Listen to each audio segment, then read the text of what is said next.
Hi everyone, I thought you'd like to see the face behind these hands because all I do is show my hands in my calligraphy videos. So I hope you're enjoying them. I get a lot of great feedback from you. Thank you, and I hope you subscribe to my channel. I have lots of beginner tips and some other tips that will help you improve your brush lettering skills. I also share planning and doodles too, a little bit of art and watercolor. So enjoy, and today I'm going to be sharing a lesson about exit strokes.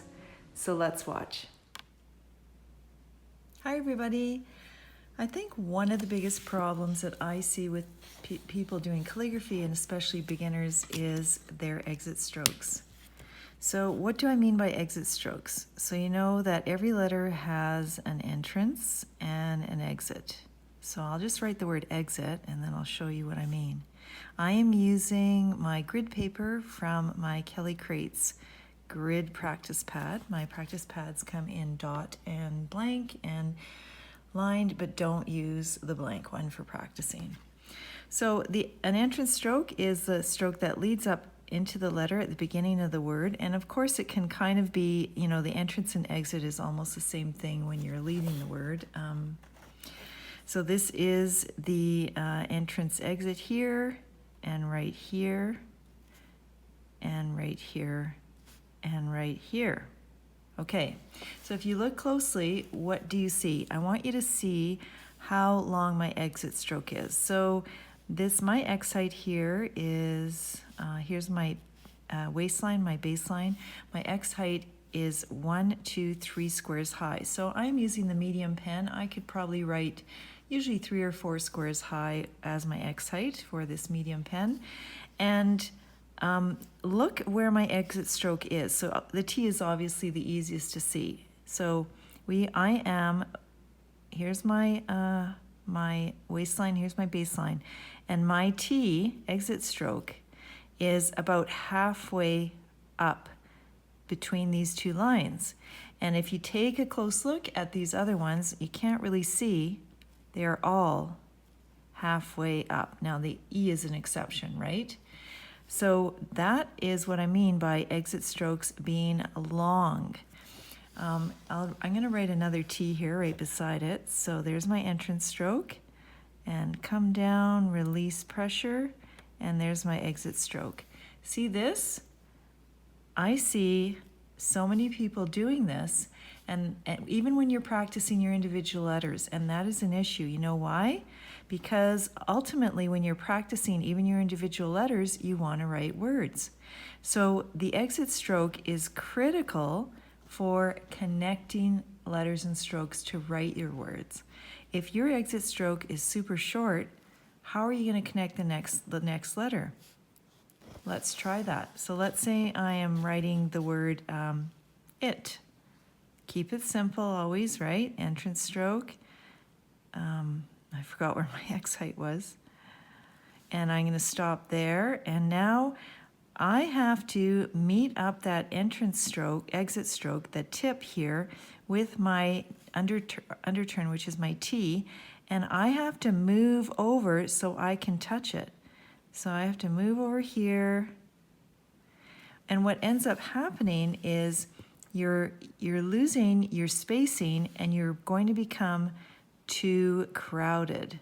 So this spacing here is going to be too narrow and too crowded. Now this is probably not a good example because it still probably looks pretty decent to you, but I want to go back to my exit, and I want you to also look, when you write something, I want you to look for these triangular spaces in between your strokes and your letters. And if you do not have those, that's probably going to be an issue for you for crowding. So when you're practicing all of your letters, I'll just do an A. Now I'm going 2 spaces high. Okay, don't stop there. You might think, oh, that looks really cute.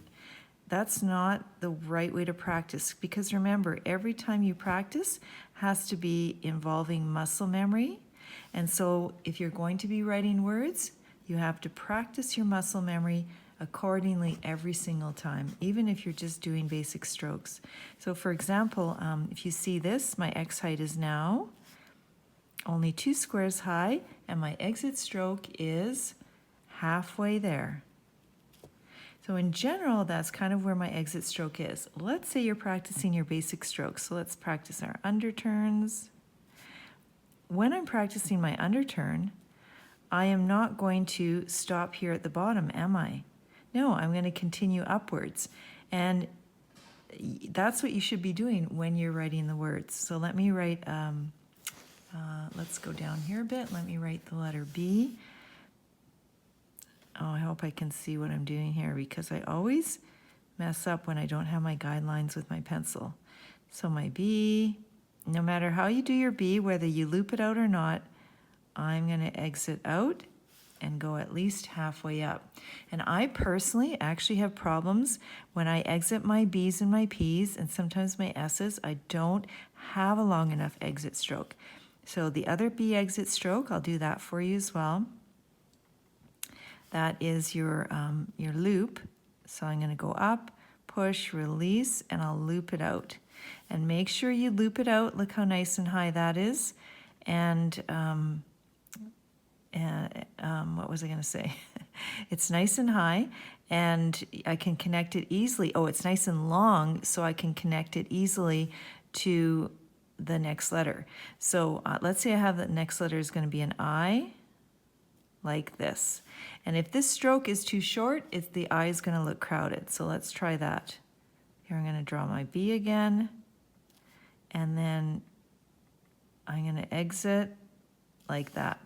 You can't exit like that. This exit stroke has to be long enough. Just like these have to be long enough so that you can attach the next letter and avoid crowding. See that exit stroke? Let me write the word big. I should actually write the word long. Ooh, that's a very long descender.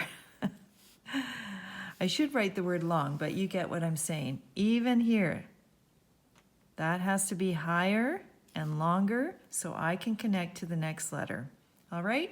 So I hope you enjoy my little tips, and you can click like and subscribe to my channel.